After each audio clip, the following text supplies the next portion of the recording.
దేశంలో రోడ్లన్నీ రుధిరదారులుగా మారుతున్నాయి. ప్రతి గంటకు 55 రోడ్డు ప్రమాదాలు సంభవిస్తుండగా అందులో దాదాపు 20 మంది మరణిస్తున్నారు.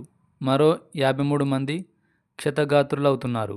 కేంద్ర రహదారి రవాణా శాఖ 2023 ఏడాది రోడ్డు ప్రమాదాల నివేదికను తాజాగా విడుదల చేసింది. దాని ప్రకారం 2022 కంటే దేశంలో ప్రమాదాలు 4.2%, మరణాలు 2.6%, క్షతగాత్రులు 4.4% పెరిగాయి. తెలంగాణలో ప్రమాదాలు 5.9%, మరణాలు 1.3% పెరిగాయి. అత్యధిక ప్రమాదాలలో తమిళనాడు, అత్యధిక మరణాలలో ఉత్తరప్రదేశ్ మొదటి స్థానంలో ఉన్నాయి. మానవ తప్పిదాలు, రహదారి పరిస్థితులు, వాహన కండిషన్లే యాక్సిడెంట్లకు ప్రధాన కారణమవుతున్నాయి. నివేదికలోని వివరాలు: 2023లో దేశంలో ట్రాఫిక్ నిబంధనల ఉల్లంఘన, అతివేగం 68.1% మరణాలకు కారణమయ్యాయి.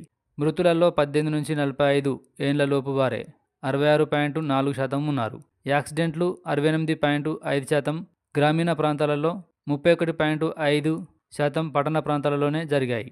ప్రతి 100 ప్రమాదాలలో 36 మరణాలు సంభవించగా ఈ సంఖ్య తెలంగాణలో 33.4%గా ఉంది. మరణాల రేటు ప్రతి 10,000 వాహనాలకు ఒక మరణం. సగటున 5.30 మేర నమోదు కాగా తెలంగాణలో 5.94గా ఉంది. తెలంగాణ రాష్ట్రం ప్రమాదాల సంఖ్యలో 8, మరణాల సంఖ్యలో 10 స్థానాలలో నిలిచింది. దేశవ్యాప్తంగా జరిగిన ప్రమాదాలలో రాష్ట్ర వాటా 4.8. అమెరికా తర్వాత భారతే.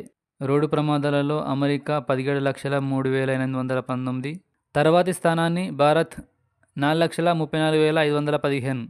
అమెరికాలో ప్రతి లక్ష జనాభాకు 511.22 ప్రమాదాలు జరుగుతుంటే భారత్లో ఆ సంఖ్య 30.66 మాత్రమే. అయితే మరణాల విషయంలో భారత్ అగ్రస్థానాన ఉంది.